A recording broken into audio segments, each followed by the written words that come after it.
നമ്മളിപ്പോൾ ഒരു മ്യൂച്വൽ ഫണ്ടിൽ ഇൻവെസ്റ്റ് ചെയ്താലും ചിലപ്പോൾ ഇന്നിപ്പോൾ നമ്മൾ ഒരു മ്യൂച്വൽ ഫണ്ട് സെലക്ട് ചെയ്ത് അതിനകത്ത് നമ്മൾ 1 ലക്ഷം രൂപ ഇൻവെസ്റ്റ് ചെയ്താൽ നാളെ മറ്റന്നാളൊക്കെ ജസ്റ്റ് എടുത്ത് നോക്കുമ്പോൾ ചിലപ്പോൾ നെഗറ്റീവ് ആയിരിക്കും കാണുക. എപ്പോഴും അത് ഒരു ദീർഘകാലത്തേക്ക് ക്ഷമയോടെ കാത്തിരിക്കാൻ കഴിയുമെങ്കിൽ മാത്രമേ ഇൻവെസ്റ്റ് ചെയ്യാവൂ. അല്ലെങ്കിൽ നമ്മളൊരു 2-3 മാസം കഴിഞ്ഞ് ഈ സാധനം എടുത്ത് ഓപ്പൺ ചെയ്ത് നോക്കുമ്പോൾ നെഗറ്റീവിലാണ് എന്ന് കണ്ട് വിൽക്കാൻ ടെൻഡൻസി ഉള്ള ആളുകൾ എന്ത് ചെയ്യരുത്, ഇൻവെസ്റ്റ്മെന്റ് ചെയ്യരുത്. അങ്ങനെ വിറ്റാൽ എന്ത് ചെയ്യും, നമ്മൾ നഷ്ടത്തിലായിരിക്കും അത് വിൽക്കുക.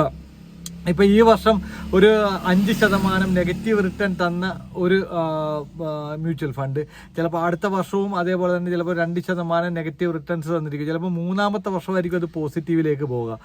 അപ്പോൾ ഈ ആദ്യത്തെ 2 വർഷത്തെ നെഗറ്റീവ് റിട്ടേൺ കണ്ടിട്ട് അത് വിറ്റ് കഴിഞ്ഞാൽ ആ നഷ്ടം നമുക്ക് സംഭവിക്കും അവിടെ.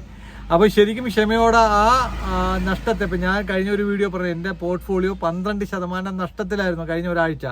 ഇന്നിപ്പോൾ അതൊരു 4.5%-5% കയറിയിട്ടുണ്ട്, റിട്ടേൺ വന്നിട്ടുണ്ട്, തിരിച്ചു വന്നിട്ടുണ്ട്. അത് നമ്മളെ സ്റ്റോക്ക് മാർക്കറ്റിലേക്ക് പ്രധാനമായിട്ടും പ്ലേ ചെയ്യുന്ന 2-3 ബിഗ് പ്ലേയേഴ്സ് ഉണ്ട്. അതിൽ പ്രധാനപ്പെട്ട ആളാണ് ഫോറിൻ ഇൻവെസ്റ്റേഴ്സ്. ആ ഫോറിൻ ഇൻവെസ്റ്റേഴ്സ് തിരിച്ചു വരുമ്പോൾ നമ്മളെ മാർക്കറ്റ് കയറും. അങ്ങനെ അവർ കഴിഞ്ഞ 2-3 ദിവസമായിട്ട് നെറ്റ് ബയേഴ്സാണ്. അവർ പൈസ നമ്മളെ മാർക്കറ്റിലേക്ക് ഇൻവെസ്റ്റ് ചെയ്യുന്നുണ്ട്.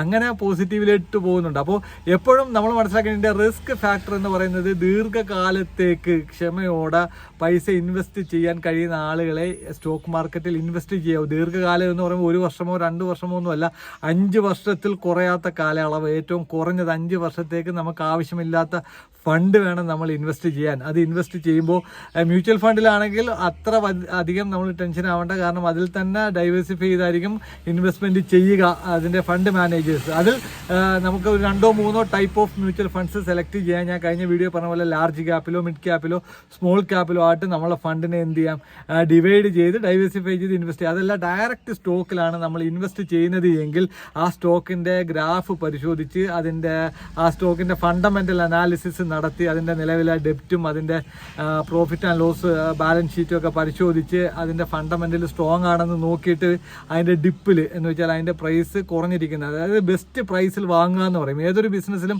നമ്മളെ ബയ്യിങ് പ്രൈസ് മികച്ചതാണെങ്കിൽ മാത്രമാണ് അതിന് പ്രോഫിറ്റ് ഉണ്ടാക്കിയെടുക്കാൻ കഴിയുക. ആ രൂപത്തിൽ നമ്മളും ഒരു സ്റ്റോക്ക് സെലക്ട് ചെയ്ത് വാങ്ങുമ്പോൾ അതിൻ്റെ ഡിപ്പിൽ ഏറ്റവും നല്ല പ്രൈസിൽ വാങ്ങാൻ കഴിഞ്ഞാൽ നമുക്ക് ദീർഘകാലത്തേക്ക് എന്ത് ചെയ്യാം, അതിൽ പ്രോഫിറ്റ് നേടിയെടുക്കാൻ ശ്രമിക്കുക. അപ്പോഴും നമ്മൾ എന്ത് ചെയ്യുക, നമ്മളെ ഫണ്ടിനെ ഡൈവേഴ്സിഫൈ ചെയ്ത് ഇൻവെസ്റ്റ് ചെയ്യാൻ വേണ്ടി ശ്രമിക്കുക. എന്ന് പറഞ്ഞാൽ സെക്ടർ വൈസ് സ്റ്റീൽ സെക്ടർ ഉണ്ടാവും, ഓട്ടോമൊബൈൽസ് ഉണ്ടാവും, അതുപോലെ തന്നെ ബാങ്കിങ് സെക്ടർ ഉണ്ടാവും, അതേപോലെ തന്നെ ഫിനാൻഷ്യൽ സെക്ടർ ഉണ്ടാവും, റിയൽ എസ്റ്റേറ്റിൻ്റെ സെക്ടർ ഉണ്ടാവും, ഓയിൽ ആൻഡ് ഗ്യാസ് ഉണ്ടാവും, ഡിഫൻസ് സെക്ടർ ഉണ്ടാവും. അങ്ങനെ വ്യത്യസ്ത സെക്ടറുകളിലേക്ക്, അതുപോലെ തന്നെ ETF നമുക്ക് ചെയ്യാം. അങ്ങനെ